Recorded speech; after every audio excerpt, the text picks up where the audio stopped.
നമസ്കാരം, ഞാൻ അനന്തലക്ഷ്മി, തനിമ സ്പെഷ്യൽ ന്യൂസ്. ഇവിടെ ഒരു ഓണർഷിപ്പിലാണ് ഈ ദേവാലയം ആരംഭിക്കുക.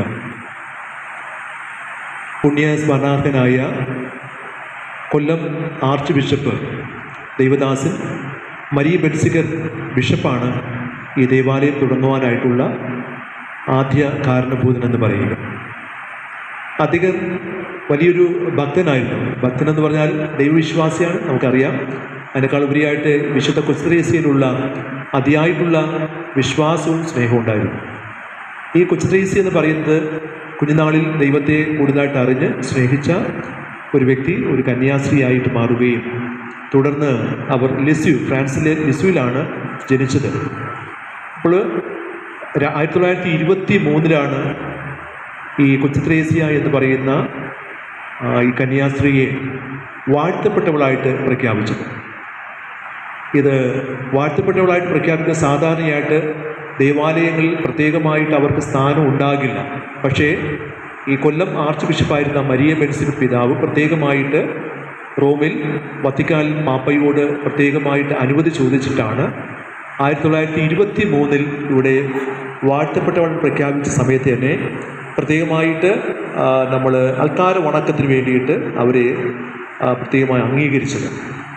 അങ്ങനെയാണ് ലോകത്തിലെ ആദ്യത്തെ തീർത്ഥാടന ദേവാലയം എന്ന പേര് ഈ തൂങ്ങാപ്പാറ ഇടവയ്ക്ക് ലഭിച്ചത്. അതുകൊണ്ട് ഫ്രാൻസിൽ ഈ കൊച്ചുത്രേസ്യയെ പ്രത്യേകമായിട്ട് വണങ്ങുന്നതിന് മുമ്പായിട്ട് തന്നെ നമ്മുടെ ഇവിടെ ഈ ദേവാലയം സ്ഥാപിതമാവുകയും പ്രത്യേകിച്ച് കൊച്ചുത്രേസ്യയെ വണങ്ങുകയും ചെയ്തതുകൊണ്ടാണ് ലോകത്തിലെ ആദ്യ തീർത്ഥാടന ദേവാലയമായിട്ട് ഈ തൂങ്ങാപ്പാറ മാറ്റപ്പെട്ടത്. വിശുദ്ധ കൊച്ചുത്രേസ്യയുടെ നാമധേയത്തിൽ ലോകത്തിൽ ആദ്യമായി സ്ഥാപിതമായ സെന്റ് തെരേസ ഓഫ് ലിസ്യു തീർത്ഥാടന ദേവാലയത്തിന്റെ ശതാബ്ദി ആഘോഷവുമായി ബന്ധപ്പെട്ട് സംഘാടക സമിതി രൂപീകരിച്ചു. കാട്ടാക്കട താലൂക്ക് ഡെപ്യൂട്ടി തഹസീൽദാർ ഗോപകുമാറിന്റെ അധ്യക്ഷതയിൽ കാട്ടാക്കട ഗ്രാമപഞ്ചായത്ത് president Anilkumar, Maranallur panchayat president Suresh, Kattakada DYSP Rafi, ഗ്രാമപഞ്ചായത്ത് വിദ്യാഭ്യാസ ആരോഗ്യ standing committee chairman Lazar Joseph, വികസനകാര്യ standing committee chairman S Vijayakumar, ward member Shobhana, ഇടവക വികാരി ജോയ് മത്യാസ്, കാട്ടാക്കട പഞ്ചായത്ത് സെക്രട്ടറി സുരേഷ് കുമാർ, വിവിധ ഡിപ്പാർട്ട്മെന്റുകളിലെ ഉദ്യോഗസ്ഥർ, ഇടവക കൗൺസിൽ അംഗങ്ങൾ, തിരുനാൾ കമ്മിറ്റി അംഗങ്ങൾ തുടങ്ങിയവർ സംഘാടക സമിതിയിൽ പങ്കെടുത്തു. 2025 സെപ്റ്റംബർ 25 മുതൽ ഒക്ടോബർ 5 വരെയാണ് ശതാബ്ദി ആഘോഷങ്ങൾ നടത്താൻ തീരുമാനിച്ചിരിക്കുന്നത്. സെമിനാറുകൾ, എക്സിബിഷനുകൾ, മെഡിക്കൽ ക്യാമ്പുകൾ, രാഷ്ട്രീയ മത സാംസ്കാരിക രംഗങ്ങളിലെ പ്രമുഖരെ പങ്കെടുപ്പിച്ചുകൊണ്ടുള്ള സമ്മേളനങ്ങൾ എന്നിവ ശതാബ്ദി ആഘോഷത്തോടൊപ്പം നടത്താനാണ് തീരുമാനം. കേരളത്തിലെ വിവിധ രൂപതകളിൽ നിന്നും ലിറ്റിൽ വേ അസോസിയേഷൻ സംഘടന വഴി ആയിരക്കണക്കിന് കുട്ടികളും രക്ഷകർത്താക്കളും വിശ്വാസികൾ ഉൾപ്പെടുന്ന വലിയൊരു സമൂഹം ഈ ശതാബ്ദി ആഘോഷങ്ങളിൽ പങ്കെടുക്കും. 1924 ഫ്രാൻസിലെ ലിസ്യുവിൽ നിന്നും കൊണ്ടുവന്ന് ദൈവാലയത്തിൽ സ്ഥാപിച്ചിരിക്കുന്ന തിരുസ്വരൂപം തിരുശേഷിപ്പും വഹിച്ചുകൊണ്ടുള്ള പ്രദക്ഷിണം, 100 കൊച്ചുത്രേസ്യമാരെ അണിനിരത്തിയുള്ള വിശ്വാസ പ്രഘോഷണം, റാലികൾ, വിളംബര യാത്രകൾ മുതലായവ നടത്താനും തീരുമാനമായി.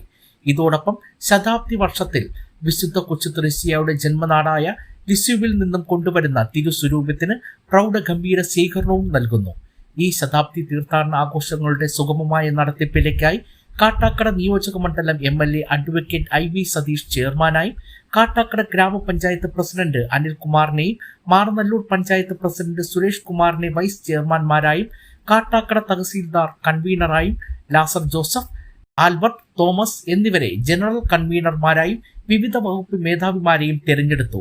ആഘോഷ കമ്മിറ്റികളിൽ വിവിധ കമ്മിറ്റികളുടെ കൺവീനർമാരായി പ്രോഗ്രാം കമ്മിറ്റിയായി Rajan, decoration committee Vineesh, media committee Pramod, exhibition committee Abhilan, publicity committee Sathyaneshan അജപാലനെ, committee sister Lelly Padikkal, Christopher, food committee Stephen Louis, light and sound committee Jose എന്നിവരെയും തീർത്ഥാടന കേന്ദ്രം റെക്ടറായ ഫാദർ ജോയ് മത്യാസിന്റെ നേതൃത്വത്തിൽ തെരഞ്ഞെടുത്ത് പ്രവർത്തനങ്ങൾ നടത്തിവരുന്നു. തിരുവനന്തപുരം ജില്ലയിൽ നെയ്യാറ്റിൻകര ലത്തീൻ രൂപതയിലെ കാട്ടാക്കട താലൂക്കിൽ കുളത്തുമ്മൽ വില്ലേജിൽ തൂങ്ങാമ്പാറ ദേശത്ത് കഴിഞ്ഞ 100 വർഷത്തിലധികമായി നാനാജാതി മതസ്ഥർക്ക് അനുഗ്രഹങ്ങൾ വർഷിച്ചുകൊണ്ട് നിലകൊള്ളുകയാണ് തൂങ്ങാമ്പാറ സെന്റ് തെരേസ ഓഫ് ലിസ്യൂ തീർത്ഥാടന കേന്ദ്രം.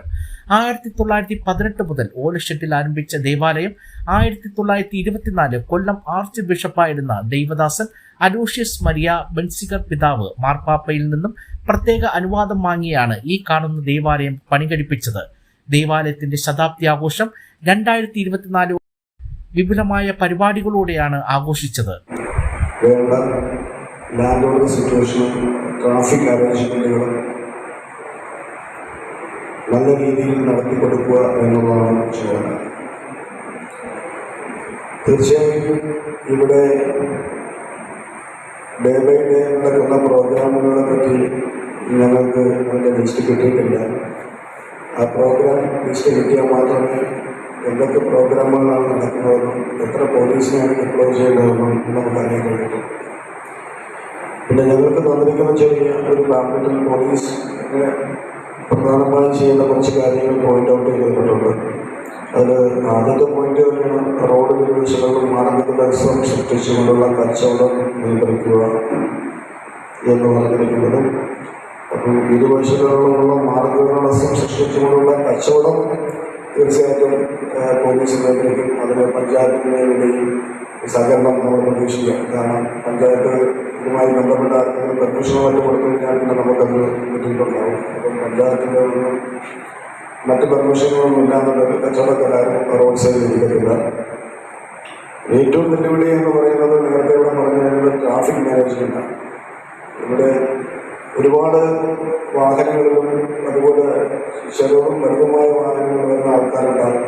അവർക്കൊക്കെ വാഹനം പാർക്ക് ചെയ്യുന്നതിന് എവിടെയാണ് സ്ഥലം കണ്ടെത്തിയിരിക്കുന്നതിനെ പറ്റി എനിക്കറിയത്തില്ല. അത് ഫാദർ വിശദമാക്കുമെന്ന് വിശ്വസിക്കുന്നു. ഒരു കാരണവശാലും നമ്മുടെ ഈ ചെറിയ റോഡാണ്. റോഡിൽ വാഹനങ്ങൾ പാർക്ക് ചെയ്യാൻ പറ്റില്ല. റോഡിൽ വാഹനങ്ങൾ പാർക്ക് ചെയ്യുകയാണെന്നുണ്ടെങ്കിൽ ഈ തീർത്ഥാടനത്തിൻ്റെ ആ കേവം അത് ഇല്ലാതാകുന്ന ഒരു സംഗതിയാണ്. ആൾക്കാർക്ക് സ്മൂത്തായിട്ട് പള്ളിയിലേക്ക് കയറി വരാനുള്ളൊരു അസൗകര്യം ഉണ്ടാകും. അതുകൊണ്ട് പാർക്കിങ്ങിൽ നമുക്ക് പള്ളിയിലാണെങ്കിലും അല്ലെങ്കിൽ മറ്റ് പ്രൈവറ്റ് വ്യക്തികളുടെ സ്ഥലങ്ങൾ ഏതെങ്കിലും കണ്ടെത്തിയിട്ട് കൃത്യമായി പാർക്കിംഗ് പോയിന്റുകൾ അറേഞ്ച് ചെയ്യണം എന്നാണ് ആദ്യം എനിക്ക് പറയാനുള്ളത്. മറ്റ് മദ്യം, ലഹരി പദാർത്ഥം അതെല്ലാം നമ്മുടെ ലാൻഡ് ഓർഡറിൻ്റെ ഭാഗമാണ്. തീർച്ചയായും അതിന് വേണ്ടിയിട്ടുള്ള പോലീസ് സന്നാഹം ഉണ്ടാകും. മോഷണം, പിടിച്ചുപറി, സ്നാച്ചിങ് ഒക്കെ തടയുന്നതിന് വേണ്ടിയിട്ടുള്ള പോലീസ് സന്നാഹങ്ങളും നമ്മുടെ ഭാഗത്തുനിന്നുണ്ടാകും. ഇനി ഇതുമായി ബന്ധപ്പെട്ട് പ്രൊസഷൻ പുറത്തോട്ടാലുണ്ടോ എന്നതിനെപ്പറ്റി എനിക്കറിയില്ല. പ്രൊസഷൻ ഉണ്ടോ പുറത്തേക്ക്? അതിനെപ്പറ്റി അറിയത്തില്ല. അങ്ങനെ പ്രൊസഷൻ ഉണ്ടെന്നുണ്ടെങ്കിൽ നമ്മൾ റോഡ് സൈഡാണ് എടുക്കുന്നുണ്ടെങ്കിൽ റോഡിന് മറ്റ് ഗതാഗത തടസ്സങ്ങളൊന്നും വരാത്ത രീതിയിലുള്ള ഒരു പ്രൊസഷൻ ആയിരിക്കും നടത്തേണ്ടത്. അത് ബഹുമാനപ്പെട്ട ഹൈക്കോടതിയുടെയൊക്കെ ഉത്തരവുണ്ട്. നമ്മുടെ സാധാ ഗതാഗത സൗകര്യം തടസ്സപ്പെടുന്ന രീതിയിലുള്ള പ്രൊസഷൻ മറ്റു കാര്യങ്ങൾ നടത്താൻ പാടില്ല എന്നുള്ളത്.